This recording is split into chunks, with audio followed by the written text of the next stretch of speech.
नमस्कार. राणीज किचनमध्ये तुम्हा सर्वांचं खूप खूप स्वागत आहे. आज मी या ठिकाणी मस्त चमचमीत सोयावडीची भाजी बनवणार आहे. चला तर मग रेसिपीला फटाफट सुरुवात करूया.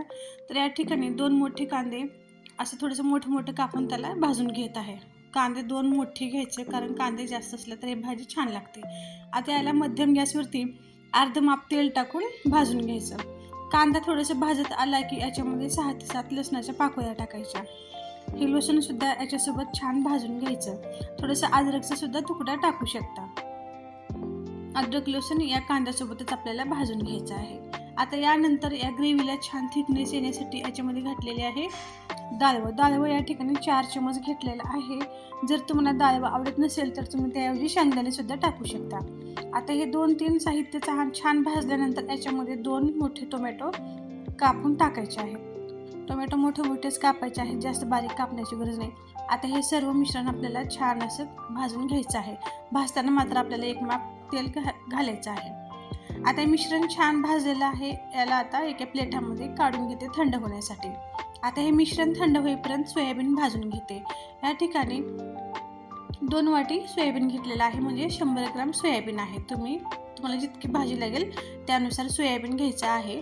आणि याच्यामध्ये थोडंसं तेल घालायचं आहे. तेल घालून हे सोयाबीन जे आहे ते छान भाजून घ्यायचं आहे. भाजून घेतल्यामुळे काय होतं, याच्यामध्ये जो स्मेल येतो सोयाबीनचा, कोणाकोणाला जो कच्चा स्मेल असतो तो आवडत नाही. असं तेल टाकून भाजल्यामुळे याचा तो स्मेल निघून जातो आणि भाजी खायला छान लागते. आता हे भाजून झालेले आहेत, याला सुद्धा प्लेटमध्ये काढून घेते. रंग बघू शकता किती छान आलेला आहे. तर यानंतर या ठिकाणी जे आपण कांदे टोमॅटो भाजून ठेवलं होतं ते थंड झालेलं आहे. याला आता मिक्सरमधून काढून घेते. जास्त पण थंड होण्याची गरज नाही, थोडंसं कोमट असलं तरी चालतं. तर बघू शकता या ठिकाणी छान असं ग्रेव्ही बनवून घेतलेलं आहे. लगेच फटाफट त्याच कढईमध्ये 2 माप तेल घातलेलं आहे. तेल तुम्ही कमी जास्त करू शकता. तेल छान गरम झाल्यानंतर याच्यामध्ये जिरे, मोहरे आणि कढीपत्ता घातलेला आहे.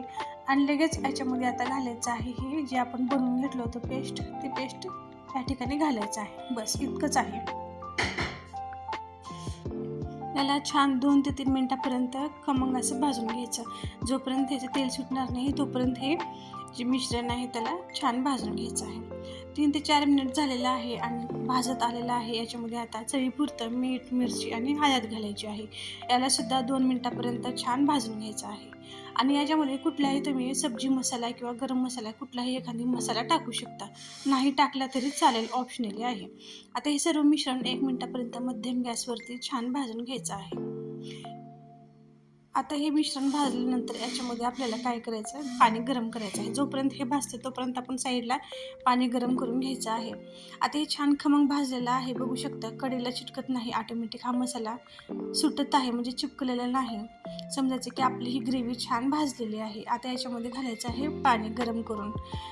सुरुवातीला थोडंसंच गरम पाणी घालायचं आहे, पुन्हा लागेल तसं तुम्ही याच्यामध्ये गरम पाणी घालू शकता. आता तुम्हाला ग्रेव्ही कशी पाहिजे, जास्त पातळ पाहिजे किंवा घटसर पाहिजे, त्या हिशोबाने तुम्ही याच्यामध्ये पाणी घालायचं आहे. मी या ठिकाणी 4 गिलास पाणी घातलेलं आहे, कारण मला या ठिकाणी जास्त घट्ट ग्रेव्ही नको होती, कारण हे मला भातासोबत सुद्धा खायचं होतं. त्याच्यामुळे मी जास्त घट्ट केलेलं नाही. पाणी घातल्यानंतर गरम पाणी घातल्यामुळे लगेच याला उकळी आलेली आहे. उकळी आल्यानंतर भाजलेली जे सोयाबीन आहेत ते टाकायचं आहे आणि वरून थोडंसं कोथिंबीर घालायची आहे.